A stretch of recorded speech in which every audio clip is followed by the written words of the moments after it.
Welcome back to the Shitbox Garage. As you could probably tell from the last time I worked with this daggone bumper, most of the other body lines are very straight. If you follow along, there's a slight bulge wherever I melted it together, and it works fine. And you can really see the sanding lines and the light here. That's awesome. But there's a slight bulge wherever I welded it together, right here and right here. But overall, the body lines up top for this whole bumper face are pretty daggone smooth, and they're fine. But right here, there's a very deep ridge, and you can kind of see from afar, but right here, it just kind of slopes downwards, and then it rides over, and then slopes back up, and then rides out.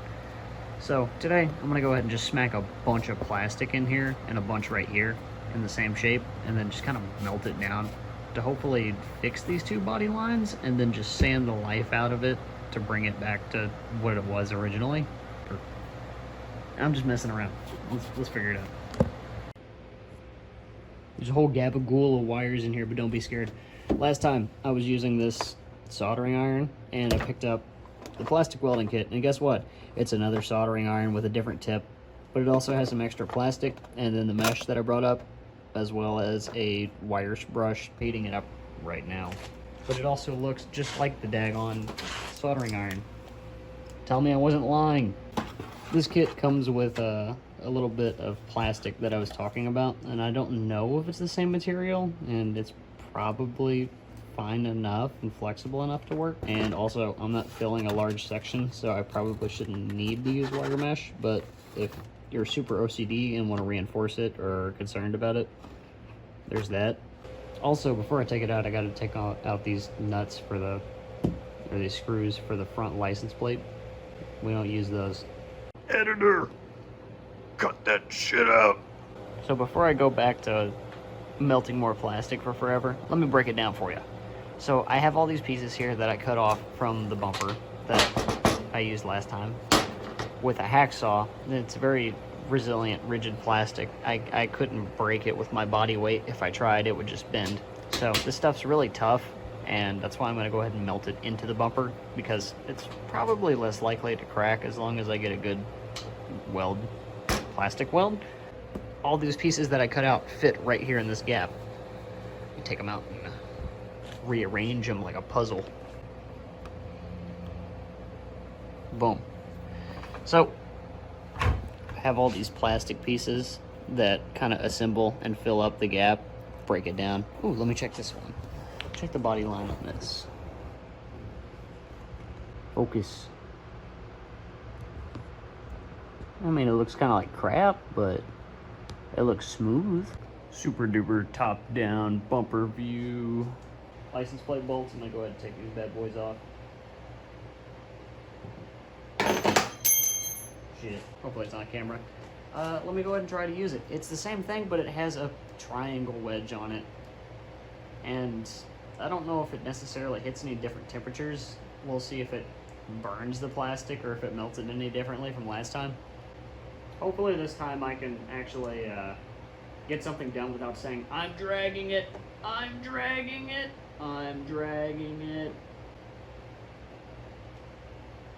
As much as I wouldn't recommend doing something as strange as this, it looks like it's going down as I intended. I dropped a piece of plastic down. Now there's a big glob here in the middle that's a little bit bigger, so I'm following on the right side the body line that I was talking about from the start, and just pushing it over in a flat line to hopefully follow it.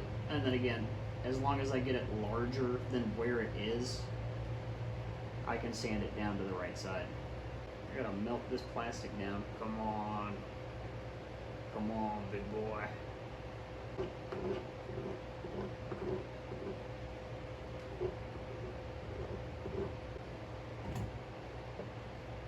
It's all coming down.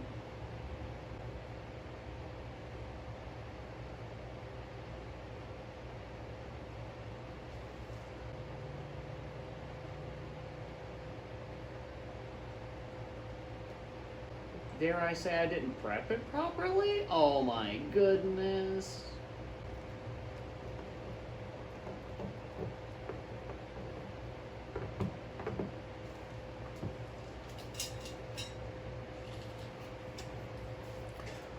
Alrighty, come here. Come here, you. Come here. Alright, so it looks a little goopy. Focus. It looks obviously very ridgy and rough, but focus. Focus. The body lines look like they're lined up. So, towards the end, whenever I was stroking it across, I was basically starting at this edge of the body line and following it over to kind of use the melting tool to just drag whatever melted material was across in a large clump, and whatever low spots there were would be filled up by the plastic. Is it flexible? Will it bend? Will it bend? It's still a little warm. Yeah, it looks fine. It doesn't seem too mad. Awesome. And for my next trick, I use a sheet of wood with some sandpaper taped to it.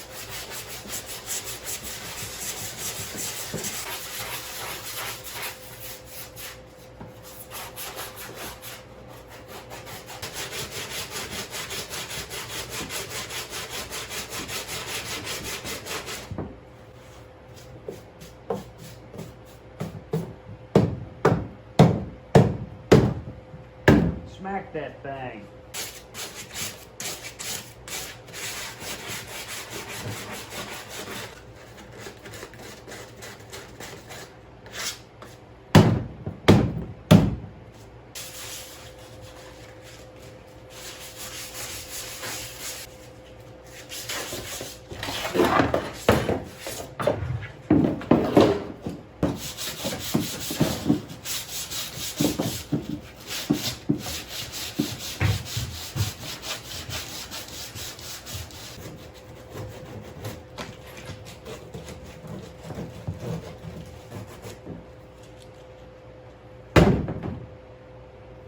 Alright, I got this bad boy mostly sanded down. If you look at it from the side profile here, the body line is mostly filled in. It ain't perfect, but I think that's more than doable with body filler. The large ass gap from before definitely wasn't, but this is pretty daggone close, truth be told, and I can go through and sand it again. Alright, it's cold as hell next day. I went ahead and did a little bit of sanding off camera, and I went ahead and followed these body lines up. Most of them are pretty daggone smooth, but as you can see, there's still some pitting in some areas. I don't know if I should go the body filler route or if I should just take some sanded up plastic and try to melt it down and pack it into it. We'll get there when we get there, but I'm gonna go ahead and finish up resanding this, since painting is mostly just prepping, and also work on the mounting points for this bumper, because I had to break some bolts off to get this bumper off. And looking at them right here, you can see which bolts I broke off and I need to cut through to get some new ones. But over here, there's this mounting bracket that came off the bumper, so I'm gonna have to figure out a new mounting situation for this side of the bumper and also get it off. And for the front, there's these little hooks that clip into the bumper, and the bumper slides onto them, but it's just a round little rivet. And on the side of the bumper, there's that slit that goes in there. And then I went ahead and went over here to these and cut off all of these extra broken bolts that broke from the bumper mounts here. Back again another day for more prep work and sanding. That spoiler and the back plate there. Yeah.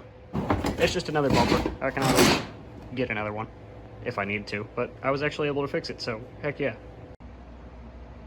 bumper update. I couldn't get the shininess to go away from the clear coat, so I'm just taking it all down to bare material, and it's taken forever. It would appear after some hindsight that instead of taking 2 days to sand this, that I should just go ahead and get a daggone air sander. But to use the air sander, I have to set up my air compressor. So let's set up the air compressor.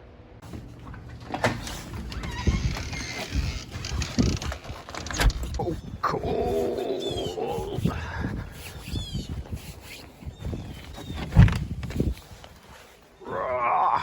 And I got a little carried away and decided to take the bumper down to base material, but I didn't use a backing pad on my sander. So there's a lot of these like burn lines where I just put too much pressure in it and it just kind of melted the plastic a little bit, or just took out the air, or took out the material right below the pad. So there's these like cheetah spots that I've had to sand out by hand, but the areas that I've got by hand look kind of good. So yeah, I just got to keep going at this with hand sanding and wheel sanding. I got a little carried away, but we'll go ahead and do base material versus just surface sanding with these two bumpers, since they're both plastic. So we'll see how those two fare differently. Long story short, I finally got my air compressor set up, at least temporarily, with all kinds of plumber's tape and stuff. You aren't going to get very far if you don't have any. But all this leads all the way over here to a little mini regulator with the oil water separator. The demons told me to put it there. It's not necessary for just a tool, and I should have a lubricator and blah, blah, blah, blah, blah, blah. I'm just a hobbyist, whatever. Last but not least, my cheap-ass shovel I broke on the first time of using it. You can see where it's split right here and right here from just trying to pick up too much weight. So I'm going to use the plastic soldering iron again. Don't forget about the fumes. Don't forget about the fumes. Hot enough. All right, let's get to it. This nice carcinogenic plastic. Why are you using a chair? Why aren't you using your table? My tables are full, damn it. Oh shit.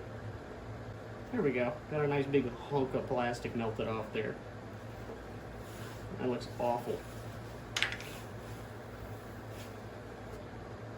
Did I just grab the soldering iron again? Well, I got gloves on this time. Alright, now I got a big piece of plastic on top of it. I'm just melting it and I'm dragging it. Then after I have a nice like bead, I'll take it, push it flat to kind of push it down in between the cracks, whatever liquefied goop there is, while it's still liquefied. Can't wait for it to harden like these edges here. Gonna have to melt them down again. Don't do this. don't do this at home. I mean, it looks like ass. We'll see how it holds up.